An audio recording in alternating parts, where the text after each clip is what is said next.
Belizean Jam Roll is one of these recipes that I've changed around to make it my own, and I think that the changes that I made to the dessert will make it a lot easier for you if you guys would like to try to make these. You're watching The Bear Pantry Show. My name is Barbara, and for over a decade I've been teaching viewers and subscribers how to cook authentic dishes from my home country of Belize and many other delicious dishes from basic ingredients.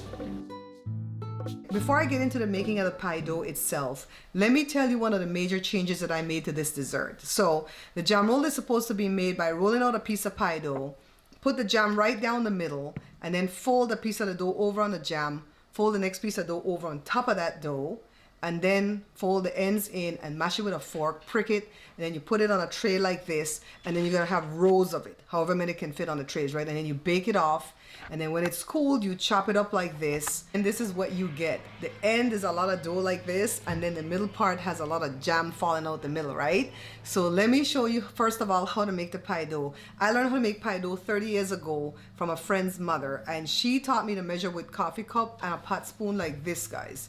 She only used shortening for the fat. Later on, I split the fat into two with shortening and butter because a friend of my mom told her if you put the butter, the dough will be more goldeny. So 4 cups of all-purpose flour, 1 cup of granulated white sugar, 3/4 cup of shortening, 3/4 cup of butter, a pinch of salt, and cold water. Now let's get into making this dough.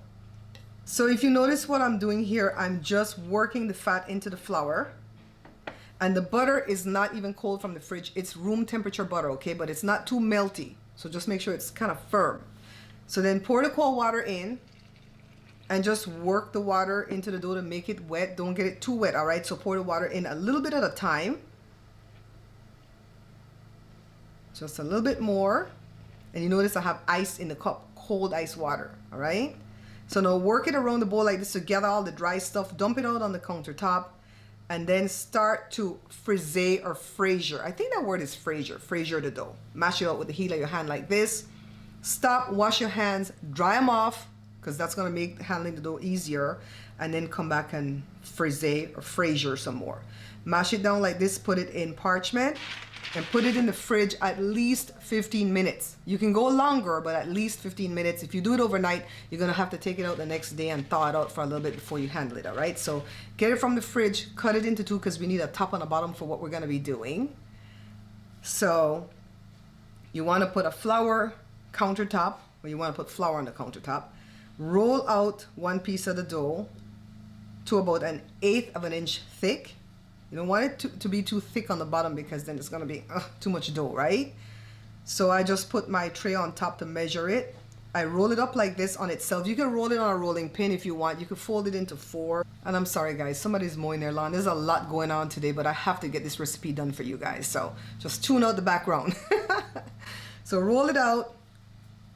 Cut off the excess, the edges and stuff like that. See, just be careful that you don't puncture your foil, because I put the foil because I don't want to do a lot of cleanup, all right? So I didn't get the whole thing covered, so I'm just going to work this other piece to patch it. You can patch pieces together, and you're going to have to do that for the top. I was never able to like roll out the whole thing and just cover the top. I have to do it in like 2 sections. So cut it, and then now all we have to do is start adding this good jam. This is Costco brand, but I like Smucker's. But spread it out. Don't get too much of the jam too bulky on the edges, because then it's gonna leak out. So put the stuff more in the middle, and then make the spreading of the jam more thin around the edges, okay? So now they'll roll out the dough to do the top, and like I said, I have to do it in pieces sometimes. You just kind of patch it together.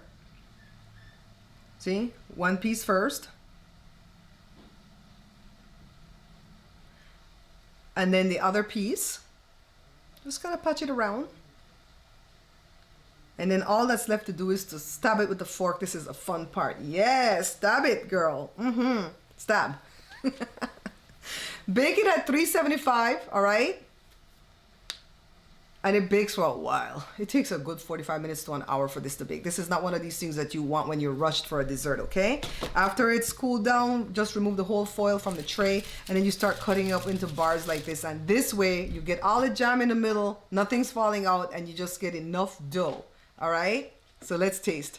Another reason why I don't like the jam roll the original way is because sometimes if you don't close it correctly, the jam will ooze out and then you're gonna end up with something like this. It's just kind of empty, very little jam inside and a whole lot of dough, right? So if you like dough, you might like this one, but I want, you know, a good blend of the jam with the dough.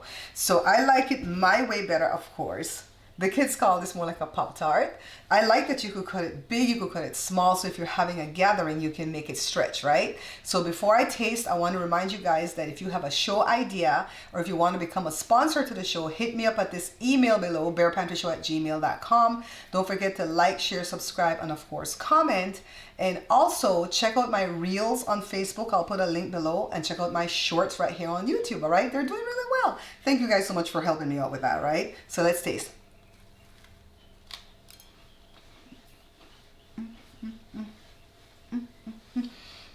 You know,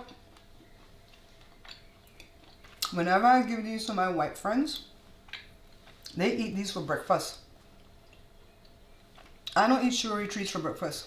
I eat a lot of protein for breakfast, so that's shocking to me. This is a dessert, but it'll also travel well on a trip. Powder bun, jam roll, and some fried chicken. Child, we're ready. I'll see you guys in the next video. Bye.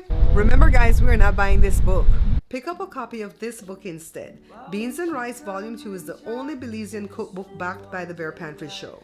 Take a look at all these wonderful recipes you'll find inside the pages. Not interested in Belizean dishes? Then the Pantry Laid Bare with these better than restaurant quality comfort foods might be the perfect book for you.